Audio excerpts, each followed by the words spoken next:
শোকাবহ আগস্টের প্রথম দিন আজ ১৯৭৫ সালের এ মাসেই বাঙালি হারিয়েছে হাজার বছরের শ্রেষ্ঠ বাঙালি জাতির পিতা বঙ্গবন্ধু শেখ মুজিবুর রহমানকে। জাতির জনকের কন্যা বর্তমান প্রধানমন্ত্রী ও আওয়ামী লীগ সভাপতি শেখ হাসিনাকে ২০০৪ সালে ২১ আগস্ট গ্রেনেড ছুড়ে হত্যার চেষ্টা করা হয়েছিল। ভাগ্যক্রমে সেদিন তিনি বেঁচে গেলেও এই ঘটনায় সাবেক রাষ্ট্রপতি মোহাম্মদ জিল্লুর রহমানের সহধর্মিণী ও আওয়ামী লীগের সেই সময়ের মহিলা বিষয়ক সম্পাদিকা আইভি রহমান সহ ২৪ জন নিহত ও ৫ শতাধিক নেতাকর্মী আহত হন। ৭৫-এর ১৫ই আগস্ট কাল রাতে ঘাতকরা শুধু বঙ্গবন্ধুকেই হত্যা করেনি, তাদের হাতে একে একে প্রাণ দিয়েছেন বঙ্গবন্ধুর সহধর্মিণী বঙ্গমাতা বেগম ফজিলাতুন্নেছা মুজিব, বঙ্গবন্ধুর সন্তান শেখ কামাল, শেখ জামাল, শিশু শেখ রাসেল সহ পুত্রবধূ সুলতানা কামাল ও রোজি জামাল। পৃথিবীর এই ঘৃণ্যতম হত্যাকাণ্ড থেকে বাঁচতে পারেনি বঙ্গবন্ধুর সহোদর শেখ নাসের, ভগ্নিপতি আব্দুর রব শেরনিয়াবাত, ভাগ্নের যুবনেতা শেখ ফজলুল হক মনি, তার সহধর্মিণী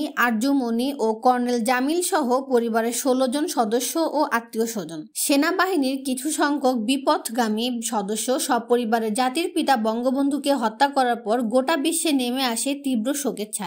প্রতিবারের মতো এবারও ১৫ই আগস্টকে সামনে রেখে আগস্টের প্রথম দিন থেকেই শুরু হবে আওয়ামী লীগ সহ সহযোগী ও ভ্রাতৃপ্রমিত সংগঠনগুলোর মাসব্যাপী কর্মসূচি।